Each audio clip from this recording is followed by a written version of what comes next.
خودی کا سر نہایت لا الہ الا اللہ لا الہ الا اللہ خودی ہے تیغ فسان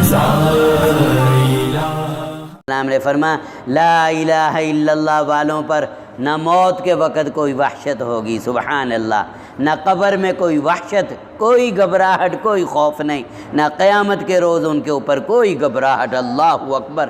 ایسے خوفناک دن میں بھی ان کے اوپر کوئی گھبراہٹ، کوئی وحشت نہیں ہوگی۔ فرمایا اس وقت وہ منظر میری آنکھوں کے سامنے ہیں جو لا الہ الا اللہ والے اپنے سروں سے مٹی جھاڑتے ہوئے مسکراتے ہوئے اپنی قبروں سے کھڑے ہوں گے اور وہ پڑھیں گے لا الہ الا اللہ محمد الرسول اللہ، اور وہ کہیں گے الحمدللہ الذی اذھب عنا الحزن، سب تعریفیں اللہ جل وعلا سبحانہ و تعالیٰ کے لیے ہے جس نے ہمیشہ کے لیے ہم سے رنج اور غم کو اور دور فرما دیا، کوئی ان کو خوف نہیں، میدان حشر میں کوئی ٹینشن نہیں۔ یہ بھی لاکھوں نعمتوں سے بڑھ کر کروڑوں نعمتوں سے مغتنم ہے کہ اس دن میں کوئی خوف نہ ہو، کوئی گھبراہٹ نہ ہو، جس دن کے نفسا نفسی کا عالم ہوگا، کوئی کسی کو نہیں پوچھے گا۔ اما جانا عائشہ رضی اللہ عنہ نے کہا یا رسول اللہ صلی اللہ علیہ وسلم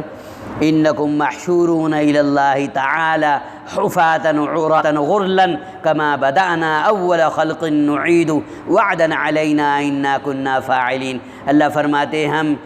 جس طرح تمہیں پہلی مرتبہ پیدا کیا تھا اسی حالت میں ننگے بدن، ننگے جسم اور ننگے پاؤں، اسی طرح تمہیں بے ختنہ ہم قبروں میں کھڑے کریں گے، عورتیں مرد سب ایک میدان میں کھڑے ہوں گے۔ کہا اما جانے یا رسول اللہ عورتیں مرد ایک ہی جگہ ہوں گے تو شرم نہیں آئے گی؟ آپ نے فرمایا الامر اشد من ذالک عائشہ، وہ ایسا وحشتناک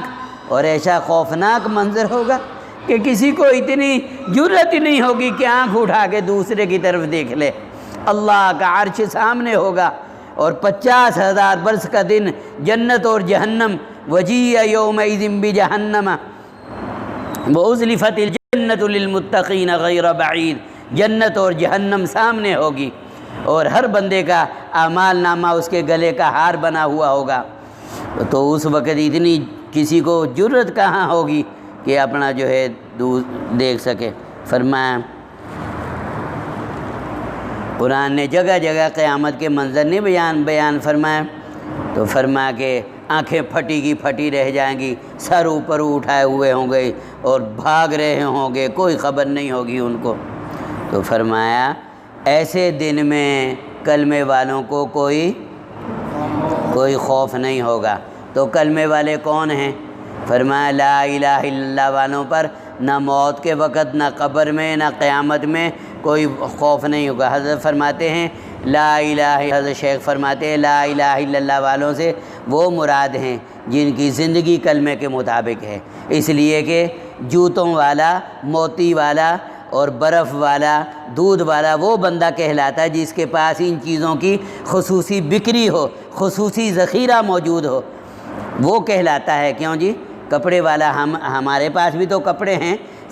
سب کے پاس کئی سوٹ ہوتے ہیں، ہمیں کوئی کپڑے والا نہیں کہتا۔ کیوں؟ حالانکہ ہم بھی تو کپڑے والے ہیں، لیکن کپڑے والا وہ ہے جس کا کام کپڑے کا ہے، جس کی رات دن ساری قوتیں، صلاحیتیں کپڑے کے اوپر خرچ ہو رہی ہیں، جو کپڑا بناتا ہے، کپڑا بیچتا ہے، جو کپڑے کے لیے چائنا میں، تائیوان میں سفر کرتا ہے، باہر کے ملکوں میں جاتا ہے، جس کا کام ہی کپڑے کا ہے، جس کا جو ہے ہر وقت اوڑھنا بچھونا ہی۔ کیوں جی؟ تو کلمے والا وہ نہیں جس نے کلمہ پڑھ لیا، خرد نے کہہ بھی دیا لا الہ، تو کیا حاصل؟ دل و نگاہ مسلمان نہیں تو کچھ بھی نہیں ہے۔ کلمے والا وہ ہے جس کا کمانا کلمے کے مطابق، جس کا کھانا کلمے کے مطابق، جس کی جو ہے خوشی کلمے کے مطابق، جس کا غم کلمے کے مطابق، جس کی تجارت کلمے کے مطابق، جس کی معاشرت کلمے کے مطابق، جو سر کے بالوں سے پاؤں کے ناخنوں تک چلتا پھرتا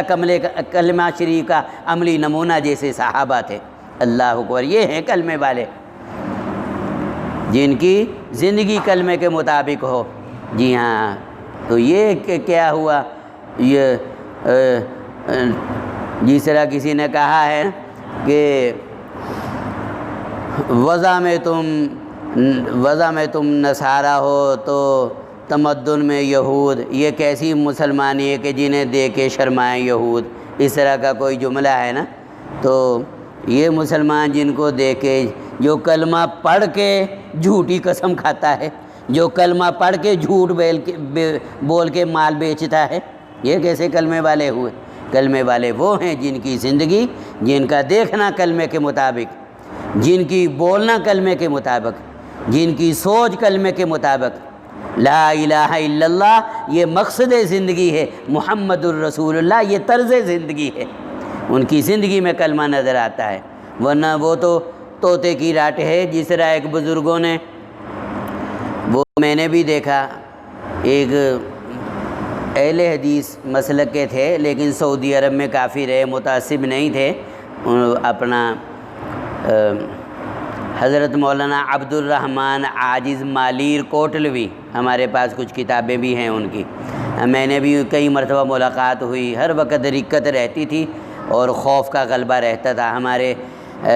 بزرگ امیر حاجی ابراہیم صاحب تبلیغ جماعت کے امیر، ان کے ساتھ دوستی تھی، تعلق تھا، تو وہ کیونکہ مجھ سے بھی محبت کرتے تھے، جب بھی وہ کبھی ان کے ہاں ملنے کے لیے آتے مجھے بھی بلا لیتے تھے۔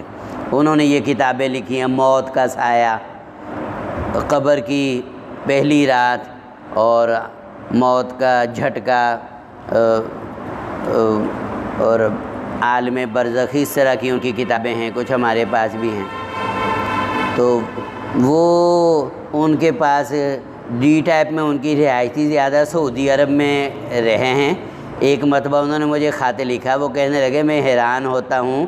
جنت المعلی مکہ مکرمہ میں جو قبرستان ہے، اس قبرستان کے ساتھ ایک بہت بڑی اس زمانے میں بلڈنگ بن رہی تھی۔ وہ فرماتے تھے میں سوچ کے حیران ہوتا ہوں کہ یہاں کے رہنے والے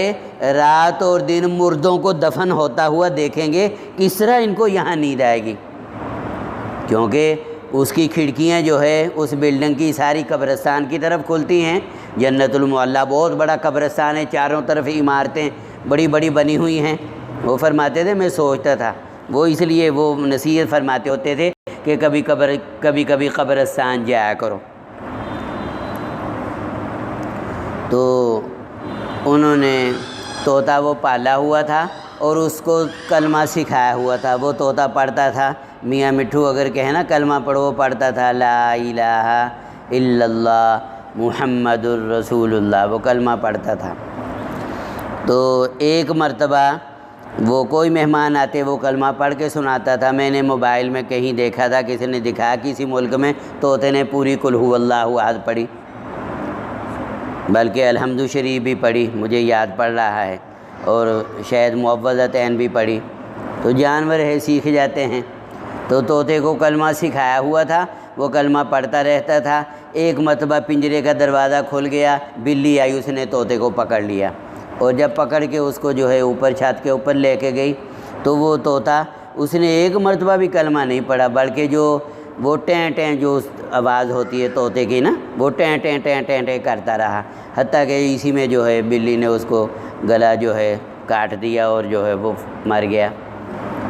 تو ان بزرگوں نے کسی اللہ والے سے پوچھا حضرت تو یہ کیا بات ہے کہ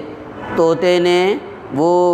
جب کوئی مہمان آتا تھا وہ کلمہ پڑھ کے سناتا تھا، وہ کلمہ کئی مرتبہ پڑھتا رہتا تھا، لیکن جب بلی نے اس کو پکڑا اس نے ایک مرتبہ بھی کلمہ نہیں پڑھا، وہ ٹیں ٹیں کرتا رہا۔ انہوں نے فرمایا اصل میں بات یہ ہے کہ اس کی